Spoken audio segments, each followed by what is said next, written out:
राष्ट्रीय लोकदल की बुढ़ाना में हुई आशीर्वाद पत्र रैली में भारी भीड़ जुटी और कार्यकर्ताओं का उत्साह देखकर चौधरी जयंत भी गदगद नजर आए।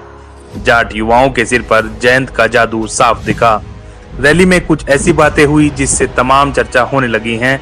रालोद नेता एवं पूर्व सांसद शाहिद सिद्दीकी ने भाषण में सत्ता परिवर्तन और जयंत को प्रदेश की कमान देने का आह्वान किया। सीधा मतलब मुख्यमंत्री बनाने से था। यह अपने आप में एक बड़ी बात है। जयंत के सारथी बने सोमपाल शास्त्री ने तो यहाँ तक कहा कि विपक्ष के तमाम नेता लखीमपुर खीरी जाने का नाटक कर रहे थे, लेकिन वहां तमाम बाधाओं को पार कर और तमाम परेशानियों का सामना कर जयंत ही पहुंचे। जयंत ने भी भाषण में बताया कि राष्ट्रीय लोकदल की सरकार बनने पर क्या क्या करेंगे। संबोधन में उन्होंने कई भावनात्मक बातें भी की।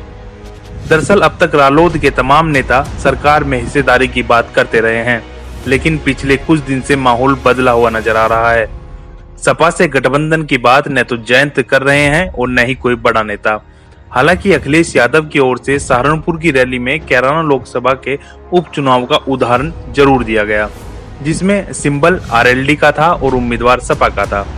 अब सवाल यह है कि अगर सपा से गठबंधन की बात नहीं बनती है तो रालोद अकेले कितने सीटों पर चुनाव लड़ेगी, क्योंकि प्रदेश भर में सभी सीटों पर तो पार्टी का संगठन भी मजबूत नहीं है।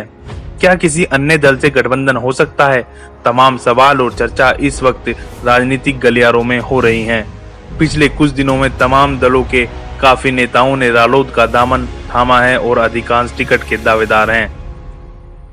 गठबंधन में टिकट कुछ को ही मिलेगा। सूत्रों की माने तो तमाम नेताओं की राय भी यही है कि रालोद अपने दम पर अकेले चुनाव लड़े। तर्क दिया जा रहा है कि रालोद से जाट वोट बैंक तो काफी फिर से जुड़ गया है और बदली परिस्थिति में मुस्लिम और भाजपा से नाराज अन्य वोट बैंक भी अन्य विपक्षी दलों के बजाय रालोद को मिल सकता है। इंडिया एक्सप्रेस पहले ही बता चुका है कि सपा रालोद गठबंधन में पेंच है और अब इस बात को लगातार बल मिल रहा है। वहीं 18 अक्टूबर को बुढ़ाना में उसी मैदान पर अखिलेश यादव की सभा भी होनी है। जयंत की सभा में उमड़ी भीड़ से सपा के सामने और अधिक भीड़ करने की चुनौती होगी।